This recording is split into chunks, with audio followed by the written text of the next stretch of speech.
الحديث القادم واحد من الإعلاميين الشطار جدا، برز في مجاله كإعلامي وكمدرب لعدد من الدورات التدريبية، منها دورة تدريب المدربين. أنشأ منصة خاصة به سماها منصة رساليون في الحياة، وكان شعار عريض جدا وخفاف اللي هو كن الصوت.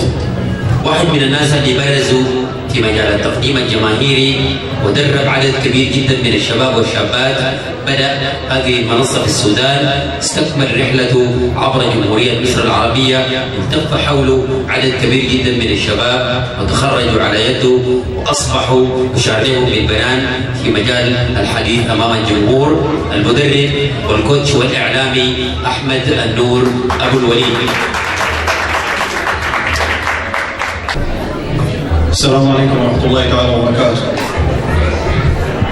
مساء الخير على الجميع، وتحية طيبة عطرة ندية لكل أسرة بصمتنا ونحن نستظل بظلهم في هذا المساء الجميل. يا أخواننا تحية للنازل على جهده ومجهوده المقدم والعظيم، وتمتد التحية يا أخواننا لكل زول موجود حاضر مشارك في المساء الجميل الرائع، ونسأل الله سبحانه وتعالى أن يوفق ويعين ويسدد الخطى. إخوانا الانطلاق من بصمتنا، الانطلاق من بصمتنا. البصمة أكيد يا إخوانا هي دلالة على التفرد، والموضوع علينا فيه ميول كامل نحو ريادة الأعمال، والحاجة نحن كلنا مؤمنين بأنها هي أخواننا محطة كلنا بقينا محتاجين نمشيها بالمعطيات الواقعية اللي نحن بنعيشها. الواقع اختلف، اتبدل، اتحول، لا إراديا بقت في مسؤولية كاملة لكل زول فينا، إن كان تجاه نفسه وإن كان تجاه آخرين هم حوله. فبقينا محتاجين إنه نحن نشتغل، لكن والله ما بلا عضل. الجهد بتاع العضل يا اخواننا ده بقى جهد ما عنده معنى وما عنده مدلول. بقينا نحن محتاجين نشتغل بالعقل، لانه يا اخواننا العقل ما عنده محدوديه، ما بيعرف مكان ولا بيعرف زمان ولا بيتقيد. زي ما عرفنا انه يا اخواننا التجارب اللي حصلت عندنا في ناس كثيرة كان ارتباطهم بالمكان السودان لحد الآن هم قاعدين يستأنفوا في موضع غير السودان. لكن العقل، وخير مثال يا اخواننا عبد الرحمن بن عوف رضي الله عنه وارضاه. عبد الرحمن ده أول ما أخذت رجله في المدينة مهاجر ما عنده حاجة. رأس ماله وين؟ في مكة. علاقاته وين؟ في مكة. السوق اللي بيعرف وين؟ في مكة. لكن الرجل كان بيمتلك العقلية بتاعت رائد الأعمال. فأول ما حط رجله قال يا أخواننا دلوني على السوق، بس حاجة واحدة عملوها لي، وصفوا لي إنه السوق وين بالضبط. بعد أكو قادر بالعقلية بتاعته إنه يبدأ زي ما قالت أستاذة محيط قبل شوية، إنه هو يا ربي حيبدأ مسوق ولا حيبدأ عامل ولا حيبدأ شريك ولا حيبدأ من وين؟ بعد ذلك كل زول يا اخواننا عارف اذا ما بقت العقلية محكمة بيكون عارف انه المفترض يبدأ من اي محطة من المحطات. جد والله. لانه يا اخواننا في حاجة اسمها الحمى الاستثمارية، مش كده؟ في حمى كده بتحصل. الحمى دي يا اخواننا بتقدم ضحايا كتار جدا في السوق. بتقدم ضحايا كتار. ليه؟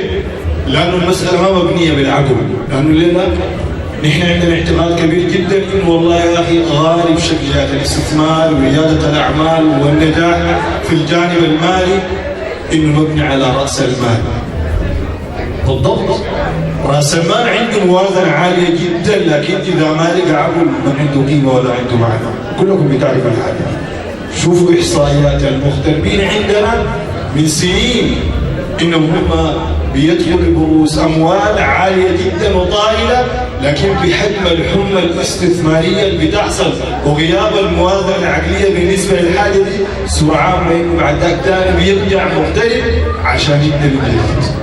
فالحمى الاستثماريه صراحه لما تكون مجرده من العقل الناضج يا اخواننا في الاتجاه ده بتبقى في خساره تليها خساره تليها خساره تليها خساره.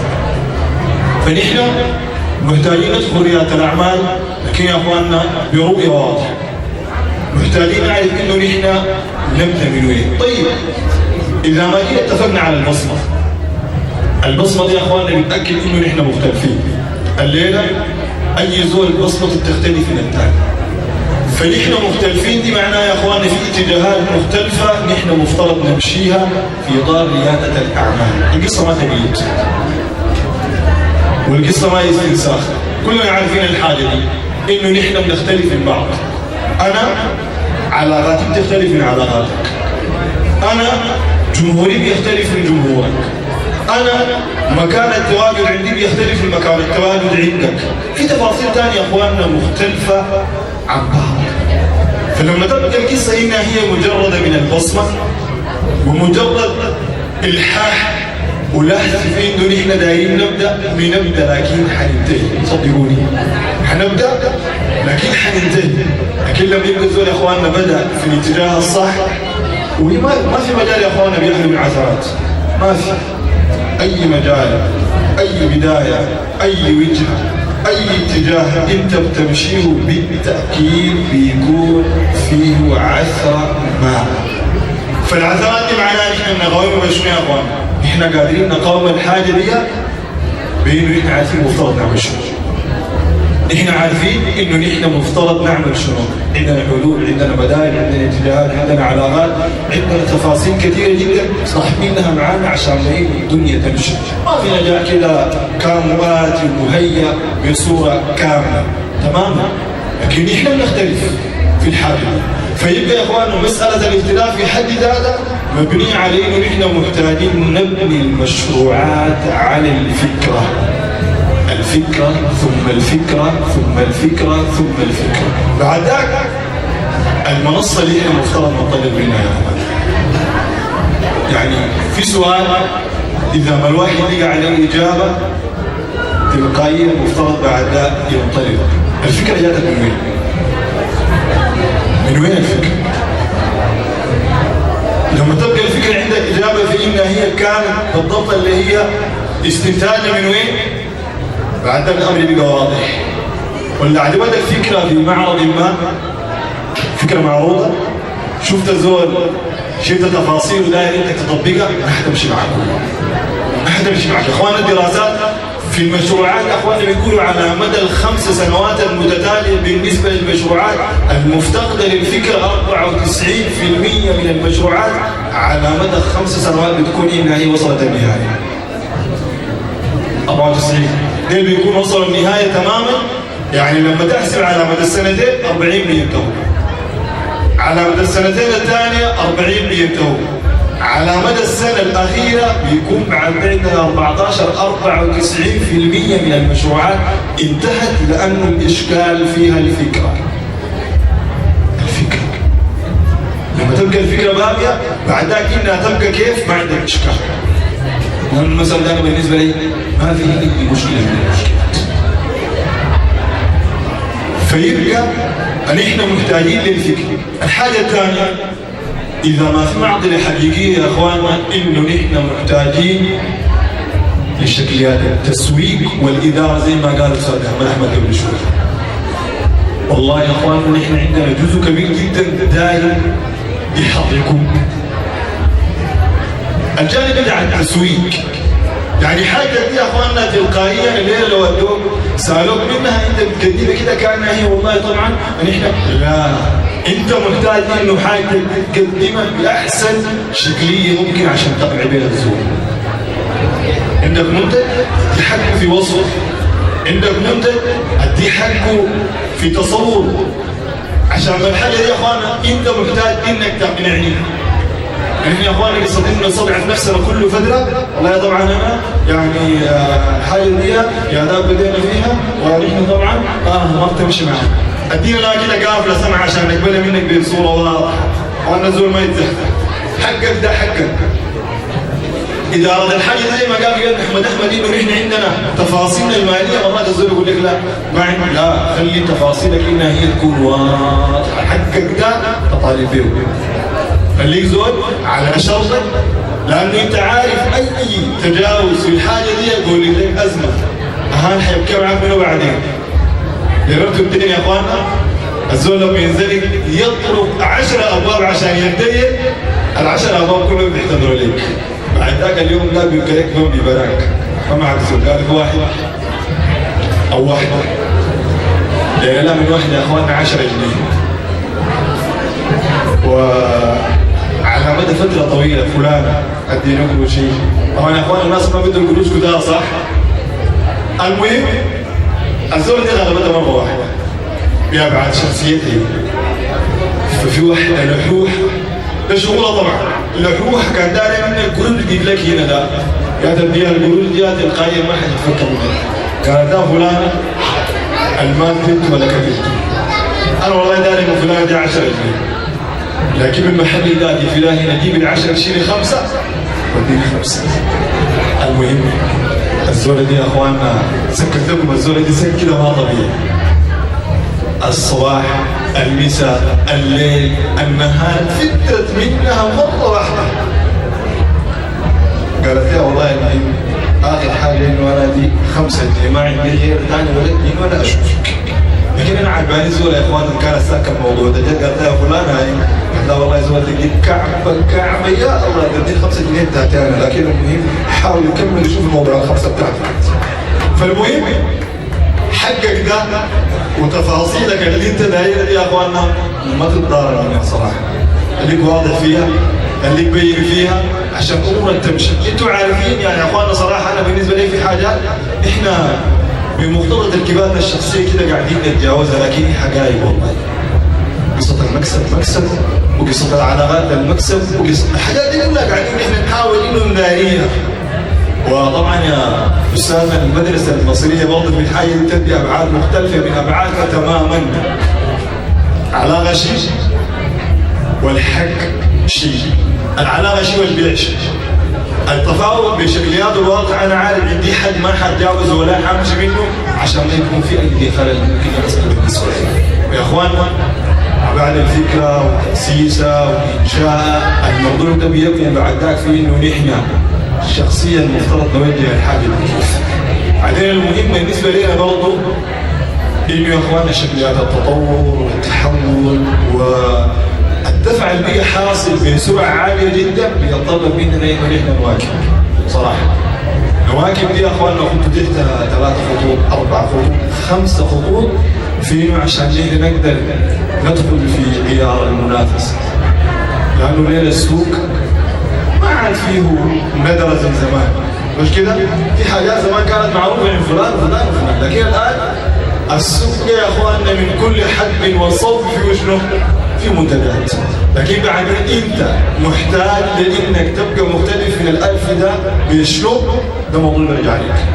ودي قصة انت مفترض تحصد ثمرتها اذا ما انك قدمت تجاه حاجات، لانه يا اخواننا لسه صراحه برضه في العقليه حقتنا تجاه الجانب ده انه نحن مرات بنخسر في المنتج، لكن ما دايما نخسر في تسويقه. ما دايما نخسر في تسويقه لحد ما يدخل في حاله بتاعت كساد، لا نحن بس دايما المهم يمشي بالحاله اللي نحن دايرينها تمشي وتبقى. المساله دي تبقى بعد ذاك نتائج تراكم لحد ما برضه وصلنا اللي هي لمرحله التعاطي. فالمواكبه وادوات المنافسه الحقيقيه المحتاجه لها ان كانت تقنيه، الليله التسويق كله بقى دخل يا اخواننا في صدريه. الدقيقه هو الجانب الرقمي والالكتروني وغيرها من الحاجات، ومخصوصه الزول بيسال عليه، لكن لازم الزول يسال عشان يربح. الجانب الثاني بعد ذاك معايير الجوده والاهتمام بالحاجه دي برضه باعتبارها اداه التفرد. والمهم شديد يا اخواننا في الموضوع انه قبل ما انا قلت الفكره والعقليه تبي تدينا مساحه لانه نحن نبدع ونبتكر. الزول لما يكون عنده حاجة عنده عليها لمسات بتاعت إبداع وابتكار، بالتأكيد إنه هو مختلف، بالتأكيد إنه هو حتى قادر إنه من الليلة يصنع صورة مختلفة لبكرة، وعنده قابلية بتاعت استمرارية. لكن صدقني لما يبقى الموضوع ما فيه إبداع ما حيمشي كتير، حيوصل لمرحلة ما بحجز بأنك أنت ما عندك قابلية بتاعت إضافة، ولا عندك قابلية في أنك أنت تضع لمسة أخرى وحتكيف. وإذا وقفت معناه هنا تلقائيا أنت وصلت مرحلة النهاية، إن كان بالتدريج ولا إن كان بشكلية بتاعت صدمة أو انصدام بواقع. فنحن محتاجين إنه فعلا المرحلة الجاية إن كنا نحن الآن بنرى في إنه مفترض نأسس لمشروعات مختلفة، إنه ندخل في مجالات ريادة الأعمال إن كان هنا أو في السودان. الحاجة دي يا أخوانا دايرة رؤية بتاع التأسيس، وممكن تكون أنت صاحب الفكرة وفي أيادي ثانية ممكن تكملك في إطار مشروعك أو في إطار الاتجاه اللي أنت ماشي به. فالتأسيس ثم التأسيس ثم التأسيس بعيدا عن شكليات الاندفاع. يا أخوانا برضو ختاما في إنه نحن محتاجين نركز على إطار البصمة.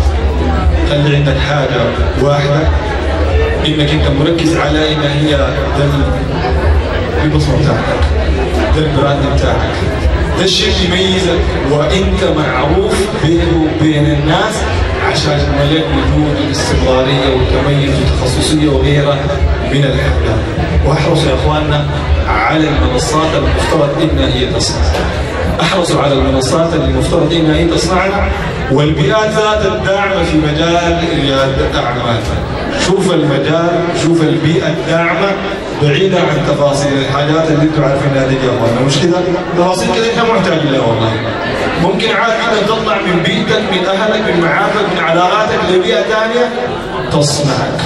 يا اخوانا مثلا الليلة ممكن انا اقول ليه كريستيانو رونالدو ما كان موجود في الدوري البرتغالي، كان محتاج لمنصة تصنع صراحة، وكان محتاج لعالم فيه شكليه بتاعت منافسه عشان ما نطلع منه الشخصيه المشهوره والمعلومه. حتى ميسي اللي ما كان بيلعب في الدوري الارجنتيني الان برضه هو كان محتاج انه ينطلق وانطلق بابعاد المنافسه وكده انه يصل. فنحن محتاجين للمجتمعات الداعمه. لهم يا اخواننا صراحه انا داير اقول انه نحن الشراكات في الاتجاه ده شراكات مكمله، والناس عندها مشكله كبيره جدا مع الشراكات، لكن صدقوني المشكله ما في الشراكات، المشكله في الاشخاص. بالضبط كده. اذا بقت القصه هي مرتبطه بغايه معروفه ومعلومه، الموضوع بيكون فيه اي مشكله من المشكلات. فكلنا بامكاننا نبدا، كلنا بامكاننا انه نحن نصل ونصنع بصمه في مجال رياده الاعمال بشكليه او باخرى انها هي تكون مختلفه، بس نركز يا اخواننا على الفكره والشخصيه اللي ممكن تقود الفكره دي يا اخواننا الى بر الامان وتوصلنا للنتائج اللي نحن حابين انه نصل لها. اشكركم جدا، شكرا جميلا جزيلا طيبا، وان شاء الله كده كلكم يا اخواننا نشوفكم رواد اعمال. والمساله دي يا اخواننا ما كبيره، يا اهلا نقول امين. ان شاء الله ربنا جعل التوفيق والسداد. شكرا بصمتنا، شكرا لكل الحاضرين.